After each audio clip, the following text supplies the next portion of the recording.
राजस्थान चुनाव खत्म होने के बाद सामने आया एग्जिट पोल। इस एग्जिट पोल में जनता ने कर दिया बड़ा खुलासा। अभी अभी आया रुझान में बता दिया राजस्थान में किसकी बन रही सरकार। नमस्कार और आप देख रहे आरसी न्यूज़। आप सभी का आरसी न्यूज़ में राजस्थान विधानसभा चुनाव एग्जिट पोल में हार्दिक स्वागत है। राजस्थान में 25 नवंबर को जनता ने बम्पर वोटिंग किया और जनता ने लोकतंत्र को मजबूत करने में अपनी भूमिका निभाई। इससे यह प्रतीत होता है कि राजस्थान की जनता अब की बार बड़ा बदलाव देखना चाहती है। अब देखना यही होगा, जनता भाजपा की सरकार देखना चाहती है राजस्थान में, या जनता फिर से कांग्रेस की सरकार को राजस्थान में रिपीट करना चाहती है। आज हम इस एग्जिट पोल से राजस्थान के हर जिले की सीटों को विस्तार से जानेंगे कि किस जिले से कितनी सीटें मिलने का अनुमान है। वीडियो के अंत तक आप सभी को पता चल जाएगा कि इस बार राजस्थान में किसकी सरकार बन रही है। तो चलिए शुरू करते हैं, देखते हैं। उससे पहले आप हमें अपनी राय कमेंट करके ज़रूर बताएं कि आप राजस्थान में किस पार्टी की सरकार देखना चाहते हैं, क्योंकि जनता की राय लोकतंत्र को मजबूत बनाने में महत्वपूर्ण भूमिका निभाती। इसलिए अपनी राय हमें ज़रूर दे, तो बने रहे हमारे साथ। तो चलिए सबसे पहला जिला हम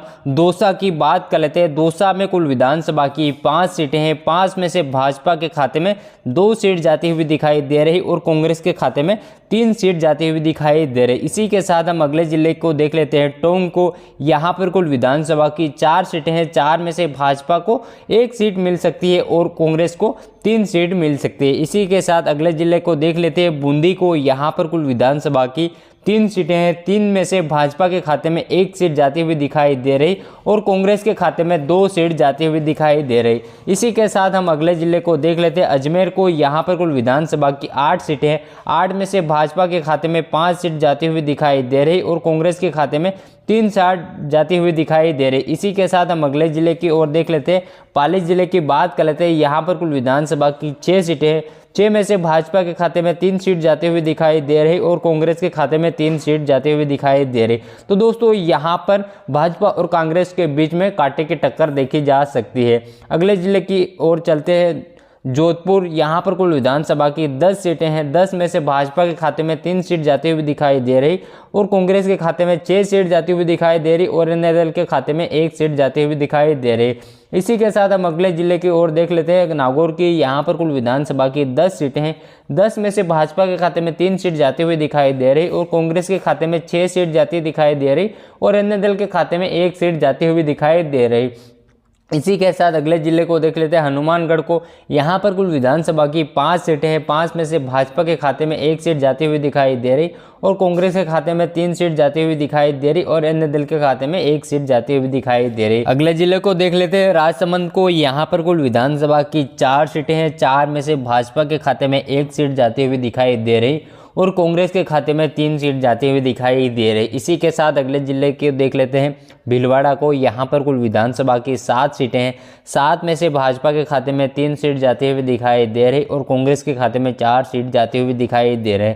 अगले जिले को देख लेते हैं, चूरू को। यहाँ पर कुल विधानसभा की 6 सीटें हैं। 6 में से भाजपा के खाते में 2 सीट जाती हुई दिखाई दे रही और कांग्रेस के खाते में 4 सीट जाती हुई दिखाई दे रही। अगले जिले को देख लेते हैं, झुंझुनू को। यहाँ पर कुल विधानसभा की 7 सीटें हैं। 7 में से भाजपा के खाते में 3 सीट जाती हुई दिखाई दे रही और कांग्रेस के खाते में 4 सीट जाती हुई दिखाई दे रही।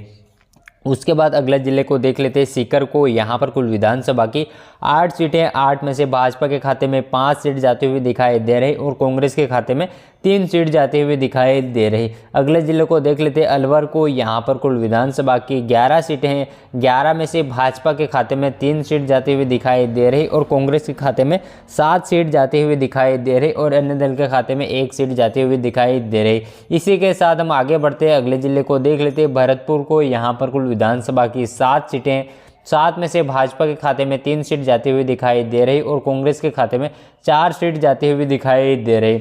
इसी के साथ हम आगे बढ़ते हैं, अगला जिले को देख लेते हैं, धौलपुर को। यहाँ पर कुल विधानसभा की 4 सीटें हैं। 4 में से भाजपा के खाते में 2 सीट जाती हुई दिखाई दे रही और 2 सीट कांग्रेस के खाते में जाती हुई दिखाई दे रही। यहाँ पर भाजपा और कांग्रेस के बीच में कांटे की टक्कर देखी जा सकती है। अगले जिले को देख लेते हैं, करेलो के। यहाँ पर कुल विधानसभा की 4 सीटें। 4 में से भाजपा को 1 सीट मिलती दिखाई दे रही और कांग्रेस को 3 सीट मिलती दिखाई दे रही। इसी के साथ हम अगले जिले को देख लेते हैं, जयपुर को। यहाँ पर कुल विधानसभा की 19 सीटें हैं। 19 में से भाजपा के खाते में 6 सीट जाती हुई दिखाई दे रही और कांग्रेस के खाते में 13 सीट जाती हुई दिखाई दे रही। इसी के साथ हम अगले जिले को देख लेते हैं, सवाई माधोपुर। यहाँ पर कुल विधानसभा की 4 सीटें हैं। 4 में से भाजपा के खाते में 3 सीट जाती हुई दिखाई दे रही और कांग्रेस के खाते में मात्र 1 सीट जाती हुई दिखाई दे रही। इसी के साथ हम अगले जिले को देख लेते हैं, 12 को। यहाँ पर कुल विधानसभा की 4 सीटें हैं। 4 में से भाजपा के खाते में 1 सीट जाती हुई दिखाई दे रही और कांग्रेस के खाते में 3 सीट जाती हुई दिखाई दे रही। इसी के साथ अगले जिले को देख लेते हैं, कोटा को। यहाँ पर कुल विधानसभा की 6 सीटें हैं। 6 में से भाजपा के खाते में 3 सीट जाती हुई दिखाई दे रही और कांग्रेस के खाते में 3 सीट जाती हुई दिखाई दे रही। अगले जिले को देख लेते हैं, चित्तौड़गढ़ को। यहाँ पर कुल विधानसभा की 5 सीटें हैं। 5 में से भाजपा के खाते में 2 सीट जाती हुई दिखाई दे रही और कांग्रेस के खाते में 3 सीट जाती हुई दिखाई दे रही। इसी के साथ हम अगले जिले को देख लेते हैं, झालावाड़ को। यहाँ पर कुल विधानसभा की 4 सीटें हैं। 4 में से भाजपा के खाते में 1 सीट जाती हुई दिखाई दे रही और कांग्रेस के खाते में 3 सीट जाती हुई दिखाई दे रही। इसी के साथ हम अगले जिले को देख लेते हैं, प्रतापगढ़ को। यहाँ पर कुल विधानसभा की 2 सीटें हैं। 2 में से भाजपा को 1 सीट मिलती दिखाई दे रही और कांग्रेस को 1 सीट मिलती दिखाई दे रही। यहाँ पर भाजपा और कांग्रेस के बीच में कांटे की टक्कर देखी जा सकती है। इसी के साथ अगले जिले को देख लेते हैं, बांसवाड़ा को। यहाँ पर कुल विधानसभा की 5 सीटें हैं। 5 में से भाजपा के खाते में 3 सीट जाती हुई दिखाई दे रही और कांग्रेस के खाते में 2 सीट जाती हुई दिखाई दे रही। इसी के साथ हम अगले जिले को देख लेते हैं, डूंगरपुर को। यहाँ पर कुल विधानसभा की 4 सीटें हैं। 4 में से भाजपा के खाते में 2 सीट जाती हुई दिखाई दे रही और 2 सीट कांग्रेस के खाते में जाती हुई दिखाई दे रही। यहाँ पर भाजपा और कांग्रेस के बीच में कांटे की टक्कर देखी जा सकती है। इसी के साथ अगले जिले को देख लेते हैं, उदयपुर को। यहाँ पर कुल विधानसभा की 8 सीटें हैं। 8 में से भाजपा के खाते में 3 सीट जाती हुई दिखाई दे रही और कांग्रेस के खाते में 4 सीट जाती हुई दिखाई दे रही। इसी के साथ हम अगले जिले को देख लेते हैं, सिरोही को। यहाँ पर कुल विधानसभा की 3 सीटें हैं। 3 में से भाजपा के खाते में 1 सीट जाती हुई दिखाई दे रही और कांग्रेस के खाते में 2 सीट जाती हुई दिखाई दे रही। इसी के साथ हम अगले जिले को देख लेते हैं, जालौर को। यहाँ पर कुल विधानसभा की 5 सीटें हैं। 5 में से भाजपा के खाते में 2 सीट जाती हुई दिखाई दे रही और कांग्रेस के खाते में 3 सीट जाती हुई दिखाई दे रही। इसी के साथ हम अगले जिले को देख लेते हैं, बाड़मेर को। यहाँ पर कुल विधानसभा की 7 सीटें हैं। 7 में से भाजपा के खाते में 3 सीट जाती हुई दिखाई दे रही और कांग्रेस के खाते में 4 सीट जाती हुई दिखाई दे रही। इसी के साथ अगले जिले को देख लेते हैं, जैसलमेर को। यहाँ पर कुल विधानसभा की 2 सीटें हैं। 2 में से 2 कांग्रेस के खाते में जाती हुई दिखाई दे रही। भाजपा का सुपड़ा साफ होते हुए दिखाई दे रहा है। इसी के साथ हम अगले जिले को देख लेते हैं, बीकानेर को। यहाँ पर कुल विधानसभा की 7 सीटें हैं।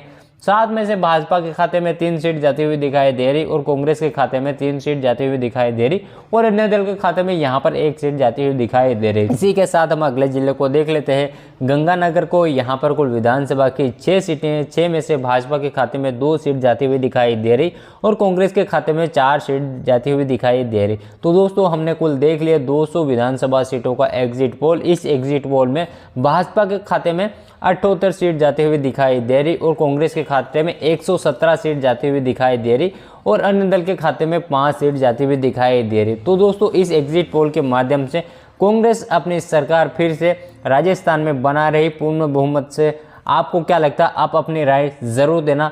तो अगले वीडियो में जल्दी मिलते हैं, तब तक के लिए जय हिंद, जय भारत, वंदे मातरम।